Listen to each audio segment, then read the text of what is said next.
Good morning and welcome to a mini blog. সেদিন ছিল শনিবার, সন্ধ্যাবেলা একটু বেরিয়েছিলাম ঘুরতে, কারণ রোববার দিনে অনেক বেশি ভিড় থাকে। আমরা গিয়েছিলাম সাগর দিঘি। প্রথমে আমি ইপসিতা গিয়েছিলাম, তার একটু পরেই গিয়েছিল প্রত্যুষাও।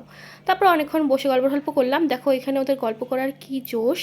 তারপর গিয়েছিলাম একটু খাওয়া দাওয়া করতে। এখন সাগর দিঘিতে গেলে তো খাওয়া দাওয়া অফকোর্স হবে। আমরা কোর্টের সামনের দিকটাতে বসেছিলাম, তারপর ধীরে ধীরে হেঁটে হেঁটে গেলাম খাওয়ার দিকটাতে। এখনও সাগর দিঘির পাড়ে কাজ কিছুটা চলেই যাচ্ছে, শেষই হচ্ছে না। এদিকে পরপর অনেক স্টল ছিল। প্রথমে নিলাম চা, এটা ইপসিতারই আইডিয়া, আমি প্রথমে বলিনি চায়ের কথা। তারপর নিলাম হলো বড়া পাও, অনেকদিন পরে খাওয়া হলো, বেশ ভালো লাগছিল খেতে সেদিন।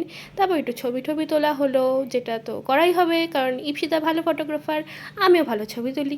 তারপর খেলাম মোমো। আর ইপসিতার আমার কিছু একটা নিয়ে এখানে কিছু একটা চলছিল, ঝগড়া টাইপস।